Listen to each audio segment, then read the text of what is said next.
Boa noite, irmãos, irmãs e convidados para esse culto de louvor a Deus da Igreja Presbiteriana Betânia de Piratininga, em Niterói. Antes de abrir a palavra de Deus, eu quero rogar ao Espírito Santo, que inspirou as Escrituras, que venha iluminar as nossas mentes para compreendermos e incorporarmos a palavra de Deus às nossas vidas. A nossa reflexão desta noite baseia-se nos 3 primeiros versos do capítulo 12 da carta do apóstolo Paulo aos Romanos, que tratam da relação do cristão com Deus, consigo mesmo e com o próximo. Romanos 12, de 1 a 13, então, diz assim: Rogo-vos, pois, irmãos, pelas misericórdias de Deus, que apresenteis o vosso corpo por sacrifício vivo, santo e agradável a Deus, que é o vosso culto racional.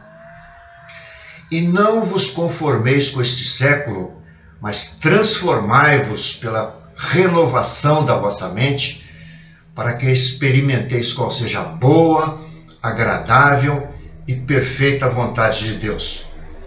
Porque pela graça que me foi dada, digo a cada um dentre vós que não pense de si mesmo além do que convém. Antes, pense com moderação, segundo a medida da fé que Deus repartiu a cada um. Amém? Para compreender o significado desses 3 versículos, numa longa carta de 16 capítulos, é preciso conectá-los às circunstâncias envolvendo o próprio autor, os destinatários imediatos, que seriam os romanos, além do próprio contexto registrado na mesma carta e também em outros textos bíblicos paralelos. 2 eventos relatados no livro de Atos e nas cartas de Paulo aos Coríntios e aos Romanos são particularmente relevantes nesse contexto. O primeiro evento está em Atos, capítulo 15, primeiro verso, referente à primeira viagem missionária de Paulo, que diz assim: Alguns indivíduos que desceram da Judéia ensinavam aos irmãos o seguinte: se não vos circuncidardes, segundo o costume de Moisés, não podeis ser salvos. Esse incidente revela que, ao escrever a carta aos Romanos, ao final da terceira viagem missionária, o ministério de Paulo já estava sendo perturbado pela doutrina dos judaizantes, isto é, aqueles que criam que Jesus era o Messias prometido, mas que eles próprios, judeus convertidos, e os gentios convertidos deveriam continuar cumprindo a lei mosaica, incluindo a circuncisão e as leis sobre alimentos. A relevância desse incidente está no fato de que a Igreja de Roma também era multirracial, incluindo judeus cristãos, mas com predominância de gentios convertidos, gente de toda parte do Império Romano. E também lá havia esse movimento judaizante, além de outras questões que ameaçavam a unidade da Igreja, como por exemplo, a questão dos dons. O segundo evento relevante no contexto da carta aos Romanos foi a coleta feita nas igrejas da Macedônia e na Grécia, que tinham predominância de gentios, em favor dos cristãos da Judéia, que estavam empobrecidos em consequência da perseguição que se seguiu ao Pentecoste. Esse ato de fraternidade dos cristãos gentios para com os judeus é destacado por Paulo na carta aos Romanos, no capítulo 15, nos versos 25 a 27. O propósito dessa menção de Paulo à dádiva dos gregos e macedônios na direção dos judeus era preparar o terreno para tratar das divergências entre gentios e judeus convertidos nessa igreja de Roma, que na verdade ele ainda não conhecia, não foi ele que plantou essa igreja. Para completar esse contexto, um último comentário, então, agora sobre a estrutura e o conteúdo da carta. Logo após a abertura, Paulo denuncia a degradação moral e espiritual da humanidade, particularmente ali na sede do Império. E também a ira de Deus a respeito de tudo isso, a ira de Deus e a necessidade humana da salvação, da justificação. Em seguida, Paulo faz um extenso e profundo tratado teológico, abrangendo a velha e a nova aliança e enfatizando a relação entre a lei e a graça de Deus. A partir do capítulo 12, Paulo aplica a teologia à atitude do cristão em relação a Deus, ao mundo ao seu redor, a si mesmo, a família da fé, como veremos a seguir. Então, esses são os três ênfases aí desses 3 versos que a gente vai tratar aqui, que a gente vai analisar aqui em conjunto. Vamos então ao primeiro verso de Romanos 12, que trata da nossa relação com Deus. O texto diz assim, Paulo diz assim: rogo-vos, pois, irmãos, pelas misericórdias de Deus, que apresenteis o vosso corpo por sacrifício vivo, santo e agradável a Deus, que é o vosso culto racional. Ao tratar do relacionamento dos cristãos com Deus, Paulo está usando uma linguagem implicitamente comparativa entre as práticas da velha e da nova aliança que são tratadas nos capítulos anteriores. Sob a lei mosaica, com frequência diária, os israelitas apresentavam os seus sacrifícios a Deus com diversos propósitos e sempre por intermédio do sacerdócio levítico. Entretanto, só uma vez por ano, na data estabelecida pela lei, durante toda a vigência da lei, que durou séculos, o sumo sacerdote de turno, e somente ele, podia entrar no Santo dos Santos para oferecer por si mesmo e pelo povo a oferta pela culpa. Qual era o propósito dessa liturgia? Desde o momento em que Deus proveu peles para cobrir a nudez de Adão e Eva, logo após cometerem o pecado original, o sacrifício de animais tem na Bíblia esse significado simbólico de substituição, sempre apontando para o último sacrifício de vida aceitável por Deus. Então, durante toda a velha aliança, esses eventos apontavam para o futuro. Então, esse último sacrifício de vida aceitável por Deus foi o sacrifício do próprio Filho de Deus, Jesus, em nosso lugar, para a remissão de pecados. Então, esse simbolismo, apontando para a morte substitutiva de Jesus, foi revelado diversas vezes no Velho Testamento através de diversos tipos de Cristo. Por exemplo, quando Abraão, em obediência a Deus, estava para sacrificar o seu filho, seu próprio filho, o herdeiro da herança, Deus providenciou um cordeiro para ser sacrificado no lugar de Isaque. Na primeira Páscoa de Israel, o sangue de um cordeiro sem defeito, colocado nos umbrais das portas dos israelitas, foi usado para livrar da morte o primogênito de cada família israelita. Em seguida, o povo foi liberto da escravidão do Egito, simbolizando também a libertação da escravidão do pecado que o sacrifício de Jesus opera em nossas vidas. Convém frisar que os sacrifícios do Velho Testamento consistiam em oferecer algo externo. Esse conceito é extremamente importante. Vejam bem, o sacrifício era de animais ou de outras coisas externas à pessoa. Os animais sacrificados não ofereciam suas vidas, mas eram empurrados para o sacrifício. Então não era um sacrifício voluntário. Entretanto, o sacrifício final, efetivo, que encerrou a velha aliança, feito por Jesus, foi voluntário. Jesus apresentou a sua própria vida, o seu sangue, a Deus como sacrifício em nosso lugar. Desse modo, encerrou-se o sacerdócio levítico. O próprio Jesus apresentou a oferta a Deus. Era um ato devido ao sumo sacerdote. Então, a nova aliança no sangue de Jesus iniciou um novo sacerdócio,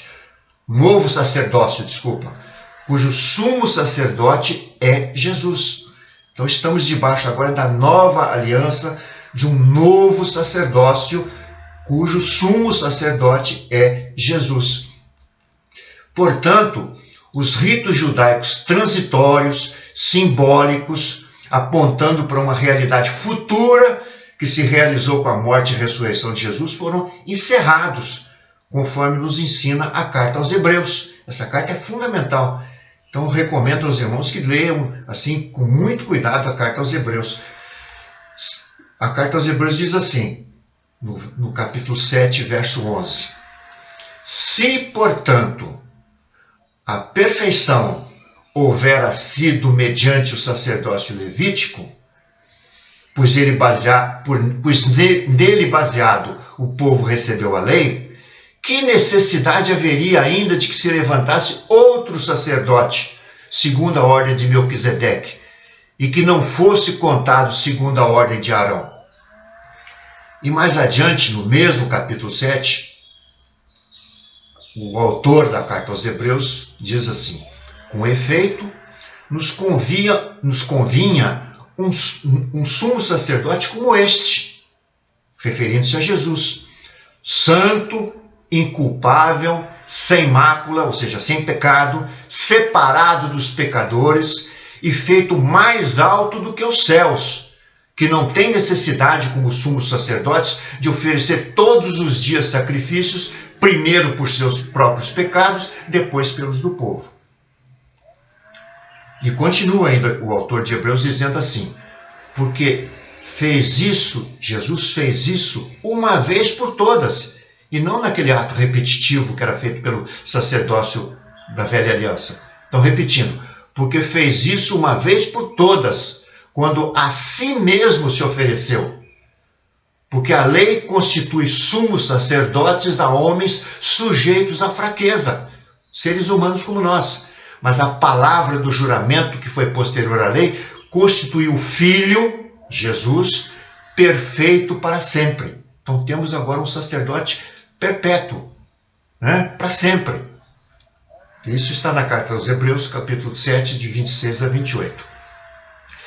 Voltando agora ao versículo 1 do capítulo 12, que é o nosso foco nessa meditação, nós lemos o seguinte, repetindo: rogo-vos, irmãos, pelas misericórdias de Deus, que apresenteis o vosso corpo por sacrifício vivo, santo, agradável a Deus, que é o vosso culto racional. Percebem a analogia com o sacrifício feito por Jesus?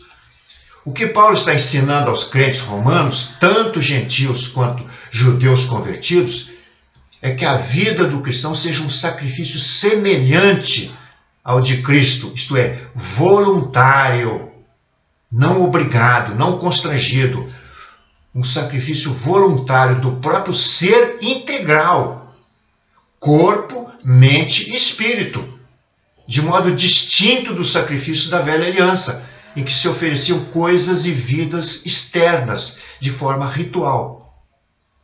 Então, viver segundo esse padrão começa por entendermos que o nosso corpo não nos pertence. Eu vou repetir. Viver segundo esse padrão começa por entendermos que o nosso corpo não nos pertence. Como mesmo o apóstolo Paulo nos ensina na primeira carta aos Coríntios, capítulo 6, verso 19, dizendo assim: acaso não sabeis que o vosso corpo é santuário do Espírito Santo? Então agora o nosso corpo é o templo. Repetindo, acaso não sabeis que o vosso corpo é santuário do Espírito Santo, que está em vós? O Espírito Santo está em nós, o qual tendes da parte de Deus, e que não sois de vós mesmos? O cristão deve, portanto, zelar pela saúde física, mental, espiritual, respeitando os limites do organismo, praticar sobriedade com bons hábitos alimentares e de higiene, exercício físico, fugir da preguiça, da ociosidade, afastar-se dos vícios e dos frutos da carne, descrito na carta aos Gálatas, entre os quais Paulo inclui a bebedice e a glutonaria. Vejam bem, muitas vezes a gente fica muito preocupado aí com a bebedice, mas esquece que a glutonaria está ao lado da bebedice ali entre os frutos da carne. Muito bem. Portanto, é falsa a alegação de pessoas que justificam seus hábitos imorais e prejudiciais à saúde, alegando que têm direito de fazer o que bem entenderem com o próprio corpo.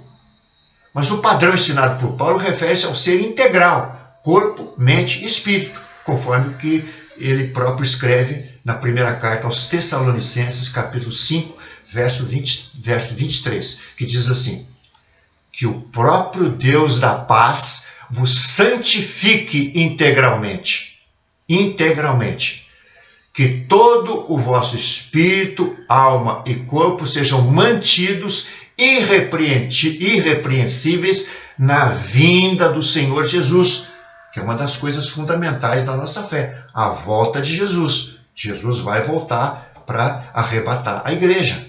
Ok? Repetindo, que o próprio Deus da paz vos santifique integralmente, que todo o vosso espírito, alma e corpo sejam mantidos irrepreensíveis na vinda do nosso Senhor Jesus Cristo. Então, irmãos, para que isso aconteça, é preciso que haja a renovação da mente, conforme Paulo nos ensina agora no verso 2 do capítulo 12, que diz, a versão, agora eu vou ler uma outra versão que torna mais clara esse conceito. A versão RAA diz assim: e não vivam conforme os padrões desse mundo, mas deixem que Deus os transforme vocês pela renovação da mente, para que possam experimentar qual é a boa, agradável e perfeita vontade de Deus. Então, repetindo, não vivam conforme os padrões desse mundo, mas deixe que Deus nos transforme. Então, é a obra de Deus essa transformação. Ok? Então, primeiro, Paulo nos exorta a nos livrarmos da carga de maus hábitos e conceitos do mundo. No nosso viver diário, na família, vejam bem, a carga conceitual de costumes, da família é extremamente forte, tá certo? Então, o nosso viver diário, na família, no trabalho, na escola, no comércio, no lazer, é preciso escolher o que nos edifica, lembrando o que Paulo nos ensina através da primeira carta aos Coríntios, capítulo 6, verso 12, que diz assim: todas as coisas me são lícitas, mas nem todas me convêm. Então eu tenho direito de fazer uma série de coisas, mas nem todas me convêm. Muitas vezes eu tenho que abrir mão de coisas das quais eu tenho direito para respeitar a consciência das pessoas que estão em volta. Esse é um conceito importante, mas infelizmente a gente não vai poder entrar nesse detalhe pela limitação de tempo. Então, repetindo, todas as coisas me são lícitas, mas nem todas convêm. E continua, todas as coisas me são lícitas, mas eu não me deixarei dominar por nenhuma delas. Esse é o ensino de Paulo. Então, nós somos, por natureza, seres imitadores para o bem e para o mal. As crianças costumam imitar os seus pais, que são seus heróis. Isso eu digo por mim mesmo. Meu pai foi meu herói,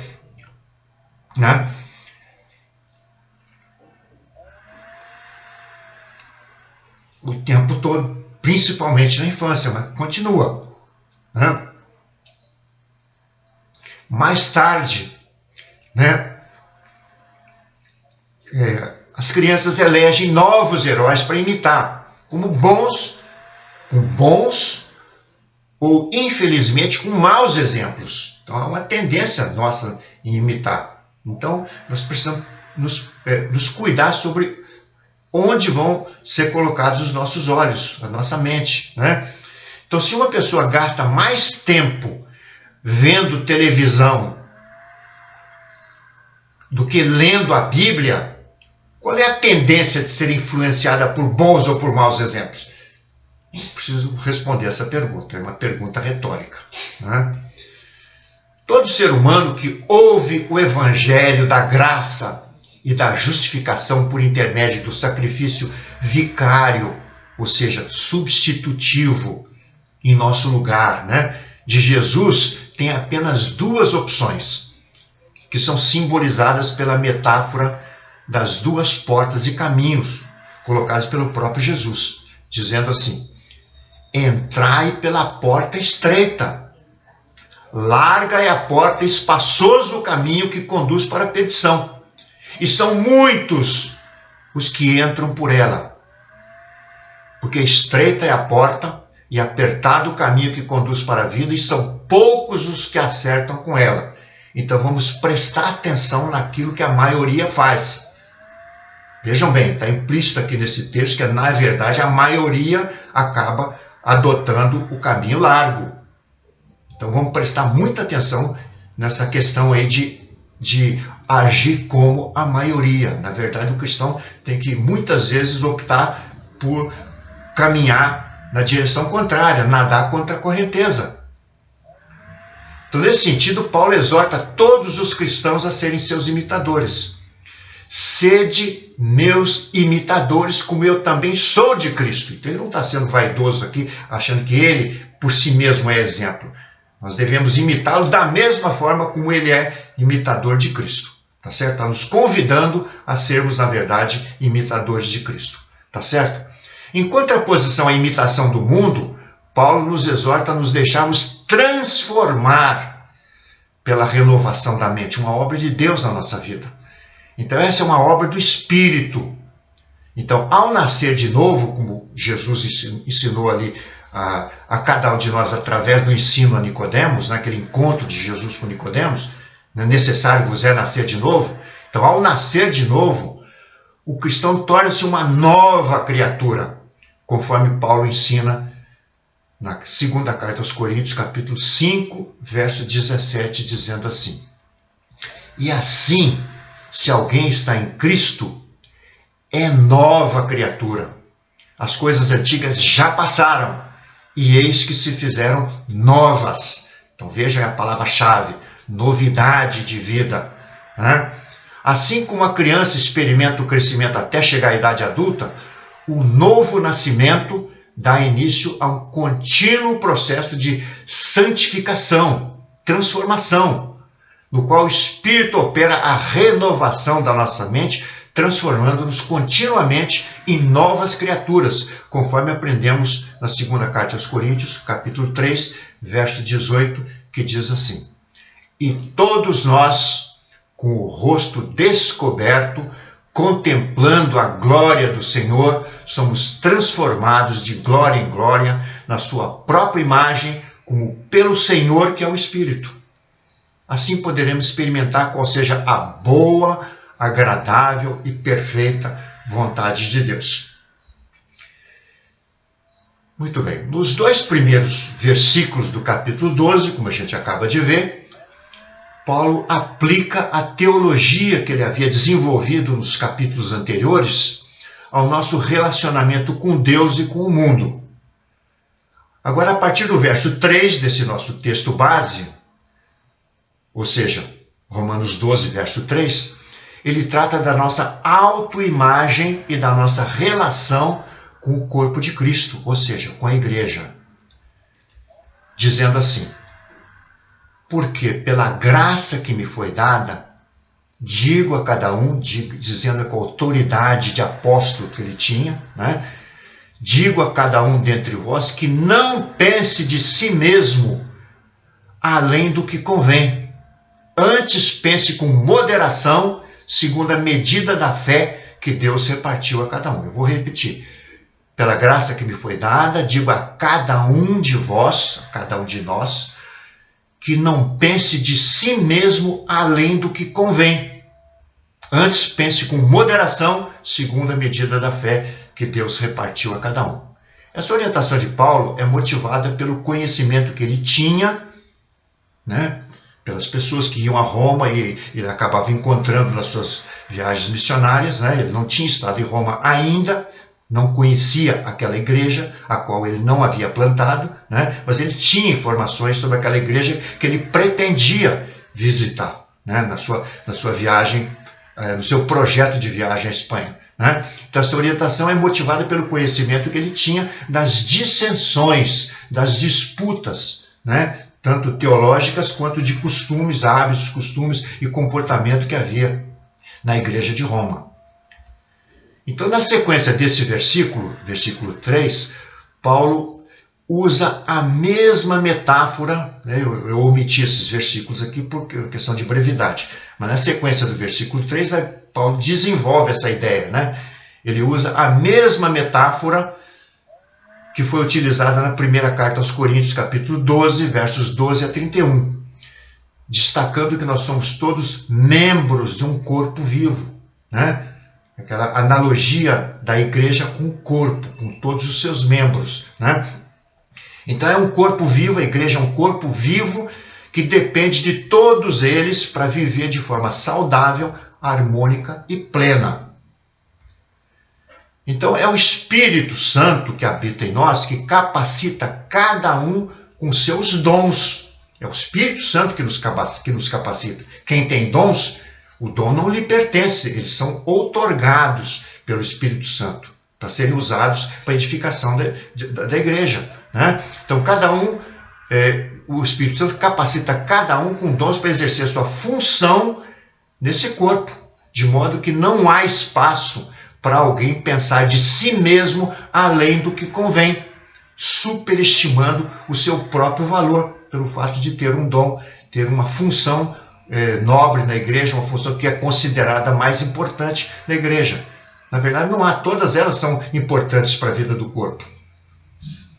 Então, esse princípio ético vale tanto para as relações interpessoais no corpo de Cristo, como também para fora da igreja, né? Na família, no trabalho, em todos os nossos ambientes. A soberba, o orgulho, vaidade, né, produz antipatia, afasta as pessoas, enquanto a simplicidade, a humildade sempre geram simpatia. O verso 3 que estamos analisando faz um contraponto em relação à autoimagem, né? Paulo diz assim: digo a cada um de vós que não pense de si mesmo além do que convém. Mas também, logo em seguida ele diz: antes, ou seja, em contraposição, pense com moderação, segundo a medida da fé que repartiu a cada um. Então essa moderação aqui agora vai incluir os dois extremos. Pensar além do que convém, mas também aquém do que convém. Pensar mais ou menos do que convém. Tá certo? Então, moderação aqui significa equilíbrio sobre como cada um deve pensar sobre si mesmo. Nem além, nem aquém do que convém. Tá certo? Então, tanto a soberba quanto a autoestima deprimida quebram o equilíbrio. Sob a metáfora do corpo, que é a igreja, pensar de si mesmo aquém, ou seja, menos do que convém, significa pensar que não tem função, que não tem qualquer talento ou dom. O que é um absurdo. Só o fato de eu saber falar já é um dom, né? Só o fato de eu poder caminhar já é um dom. Enfim, há uma série de pequenas coisas que as pessoas não param para pensar que são dons de Deus para nós, né? Então essa postura negativa, conduz a pessoa à inércia, ou seja, não faz nada, fica sem fazer nada. Então conduz à acomodação, à autopiedade, à autocomiseração, ou seja, ficar com dó de si mesma, né? Que não, essa atitude não vem do Espírito Santo. Pensando na educação dos filhos e no discipulado, o encorajamento com elogios quanto à correção e disciplina devem ser feitos com o mesmo espírito de moderação, sabedoria e amor, sabendo que os extremos, né, como o autoritarismo, por exemplo, ou então o excesso de mimos, né, podem conduzir aos extremos de orgulho ou à revolta, ou à menos-valia e ao fracasso. Então nós como pais e avós, como é o meu caso agora, né, nós temos que ter muito cuidado nessa questão aí, né, da educação das crianças nesse sentido. Muito bem. Se andarmos no Espírito, ele nos dará sabedoria para atingir o equilíbrio em todas essas situações. Então eu gostaria agora de encerrar essa reflexão repetindo o que Paulo diz aos Tessalonicenses 5:23. Que o próprio Deus da paz vos santifique integralmente. Que todo o vosso espírito, alma e corpo sejam mantidos irrepreensíveis na vinda do nosso Senhor Jesus Cristo, a quem esperamos, né? Vamos fazer um autoexame agora, logo em seguida? Se Jesus voltar amanhã, porque ele disse que ninguém saberia, né? Nem ele, somente o Pai, o dia da volta. Pode ser amanhã, né? Se ele voltar amanhã, estaremos prontos para recebê-lo? Glória ao Pai, ao Filho e ao Espírito Santo. Amém.